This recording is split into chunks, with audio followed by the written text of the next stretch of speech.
చూసారా, ఇవి ఒక అన్నయ్య గారు పంపించారండి. విజయనగరం గార్డెన్ గ్రూప్లో మేము ఫ్రెండ్స్. అక్కడి నుంచి నేను అసలు ఇన్ని అడగలేదు కూడాను. నేను ఒక 3 రకాలే అడిగాను. అది నీలగోరింట ఇవి అడిగానండి. అయినా కూడా అతని దగ్గర ఉన్నవన్నీ కూడా నాకు ఇలా ప్యాక్ చేసి పంపించారు.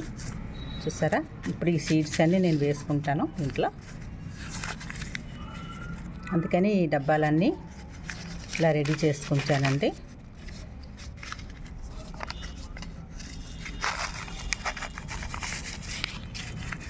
అంటే ఇది ఎలా చేయటమో మీకు చూపిస్తున్నాను, కొత్తగా గార్డెన్ నేర్చుకునే వాళ్ళకి.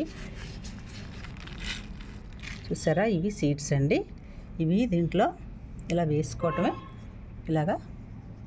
ఇలా చల్లుకొని ఈ మన్నుని కొద్దిగా, ఈ మట్టి కలిపిన సాయిల్ మిక్స్ ఉంది కదా, అది కొద్దిగా ఇలా మీద వేసుకోవాలి. కొద్దిగా వెయ్యాలండి, ఒక పొరలాగా. ఎందుకంటే తర్వాత వాటర్ వేసుకోవాలి దీని మీద. అంతే, అయిపోతే అవి సీడ్స్ మొక్కలుగా మారుతాయి కదా. ఆ మారిన తర్వాత పెద్ద అవుతుంటే మనం ఇంకొక పాట్లోకి మార్చుకోవాలి, రిపోర్ట్ చేసుకోవాలి. అంతే, మరేం లేదు. అందుకని ఇవన్నీ రెడీ చేసుకొని ఉంచుకున్నానండి. ఓకేనా ఫ్రెండ్స్? థ్యాంక్ యూ అన్నయ్య. ఇవన్నీ సీడ్స్ అన్నీ కూడా ఈ కుండీల్లోకి మార్చుకుంటాను. కుండీలు అనాలి మరి, వీటికి మొన్న వేసాను కదా. బిర్యానీ డబ్బాలు కుండీలుగా మారిపోయాయి.